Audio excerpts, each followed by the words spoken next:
नमस्कार दोस्तों, स्वागत है आपका हमारे वीडियो में। आज की कहानी है पति या देवर का पार्ट 2।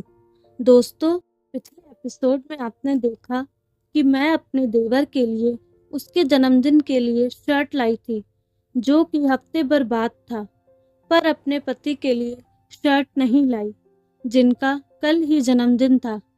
अब मेरी सास को धीरे धीरे मुझ पर शक होने लगा था, जिसका वह हल निकालने में लगी हुई थी।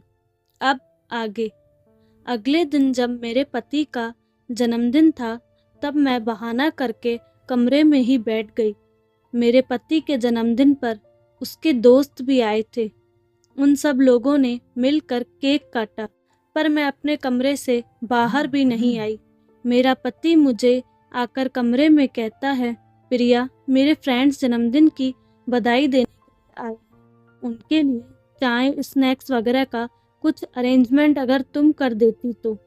वो लोग बहुत देर से बैठे हुए हैं, मम्मी रसोई में अकेले इतना नहीं संभाल पाएगी। मैंने उससे कहा, मेरे सिर में बहुत दर्द है संजय, और तुम्हें अपना जन्मदिन मनाने की पड़ी है। तुम कैसे हो संजय? तुम्हें मेरी तबीयत का बिल्कुल भी ख्याल नहीं है। मेरे पति बोले, ओह सॉरी प्रिया, मेरा वो मतलब नहीं था। कोई बात नहीं, तुम आराम करो, मैं नाश्ता बाहर से ऑर्डर कर दूंगा। कुछ देर बाद मेरा देवर कमरे में आ जाता है। भाभी, मेरे कुछ फ्रेंड्स भैया को जन्मदिन की बधाई देने के लिए आए। मैंने उन्हें कहा था कि आपके हाथ के ब्रेड पकोड़े बहुत टेस्टी होते हैं। चलो कोई बात नहीं, अगर आपकी तबीयत खराब है तो मैं बाहर से कुछ ऑर्डर कर देता हूँ। बाहर से क्यों ऑर्डर कर देवर जी, मैं गर्मा गर्म ब्रेड पकोड़े अभी बना देती हूँ। आखिर आपके दोस्त पहली बार आए हैं और मेरे हाथ के ब्रेड पकोड़े खाना चाहते हैं, तो ब्रेड पकोड़ा बनाने में मुझे कितनी ही देर लगेगी। उस समय मेरे पति भी वहाँ सामने मौजूद थे। ये सब बातें सुनकर उन्हें थोड़ा अजीब लगा। मेरे पति बोले, अभी जो मैंने बोला तब तो तुम्हारी तबीयत खराब थी, पर जैसे ही कमल ने कहा तो तुम एकदम से उठ गई। ये ठीक नहीं है प्रिया, कहीं ऐसा ना हो कि एक दिन तुम्हें पछताना पड़े। मेरी सास जान चुकी थी कि पानी सिर से ऊपर उठ गया है, इसलिए अब उन्होंने सोचा कि कमल की शादी हो जाए। इसीलिए मेरे पति ने माँ के कहने पर कमल के लिए लड़की ढूंढना शुरू कर दिया, और कमल को एक लड़की पसंद आ गई। लड़की का नाम नीलम था। मैं नीलम को देखकर जलन से भर गई। जब मेरा देवर नीलम से फोन पर बात करता था तो मुझे बहुत गुस्सा आता था। एक दिन मैंने अपने देवर के लिए पिज्ज़ा बनाया और उससे कहने लगी कि आप पिज़्ज़ा खाकर बताइए कि कैसा बना है। उस वक्त वह नीलम से बात कर रहा था। उसने नीलम से कहा कि ज़रा होल्ड पर रखो फ़ोन, मैं अभी तुम्हें कॉल बैक करता हूँ। मैं चाहती थी कि कमल मेरे हाथ से पिज़्ज़ा खाए, इसीलिए मैं उससे थोड़ी सी ज़बरदस्ती करने लगी। मैं जानकर कमल से चिपकने लगती। कमल को अब यह सब बहुत अटपटा लगता है और उसे गुस्सा भी आता था। तभी नीलम का फ़ोन आ जाता है। मैंने कॉल देख लिया और कमल के हाथ से फ़ोन छीनकर काट दिया। कमल मुझ पर ज़ोर से चिल्लाया, भाभी, ये क्या बदतमीज़ी है? आपने नीलम का फ़ोन क्यों काट दिया? मैंने अपने देवर से कहा, तुम पहले मेरे से बात करो। मैं तुम्हारे आगे पीछे घूमती हूँ, तुम्हारे लिए इतना सब करती हूँ, और तुम मेरी तरफ ध्यान देने की जगह जो अभी तक तुम्हारी वाइफ बनी ही नहीं है उस पर ध्यान। कमल, मैं आपका बिल्कुल भी मतलब नहीं समझ पा रहा हूँ। आप हटो, मुझे नीलम से मिलने जाना है। हम दोनों एक रेस्टोरेंट, इसलिए अभी जाना है, मुझे देर हो रही है। इतना कहकर वह चला गया।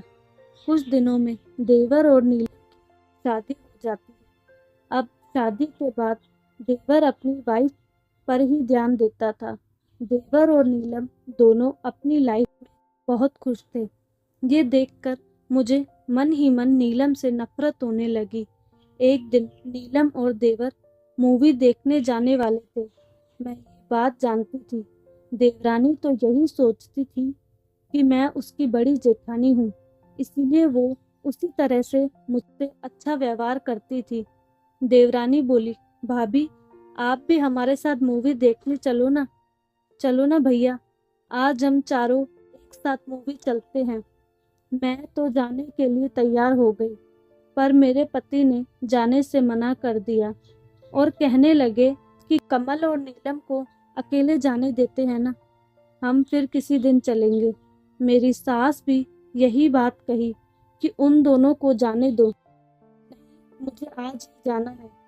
अब वो दोनों इतने प्यार से कह रहे हैं तो उन्हें मना कैसे कर दूं।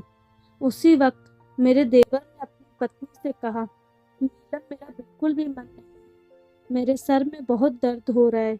अगर तुम बुरा न मानो तो हम मूवी का प्लान फिर किसी दिन बना लें। आज भैया भाभी को जाने दो। नीलम, अरे तुम्हारे सिर में दर्द है, तुमने मुझे पहले क्यों नहीं बताया। रुको, तुम कमरे में चलो, मैं तुम्हारे माथे पर बाम लगा देती हूँ और गरम गरम अदरक वाली चाय बना लाती हूँ। मैं देवर और नीलम का आपस में प्यार देखकर चिढ़ जाती हूँ और गुस्से में अपने कमरे में पैर पटक कर जाने लगती हूँ। आंगन में रखी बाल्टी से मेरा पैर टकरा जाता है और मैं बहुत तेज जमीन पर गिर जाती हूँ। मैंने देखा कि मेरा देवर मुझे उठाने भी नहीं आया और देखकर भी अपने कमरे में चला गया। पर मेरे पति संजय भागते हुए मेरे पास आते हैं। प्रिया, तुम ठीक हो ना?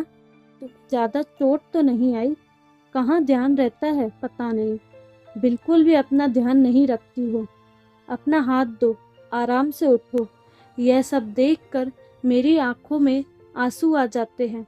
मैं जिस पवित्र रिश्ते को आज तक समझ नहीं पाई, उसका मतलब आज मुझे साफ साफ समझ आ रहा था। मैं जान गई कि मेरी असली खुशी मेरे पति के साथ ही है। उस दिन से मैंने अपना व्यवहार ठीक कर लिया और संजय के साथ अपने रिश्ते को मजबूत बनाने की कोशिश करने लगी। तो दोस्तों, कैसा लगा? कैसे प्रिया को अपनी गलती का एहसास हुआ?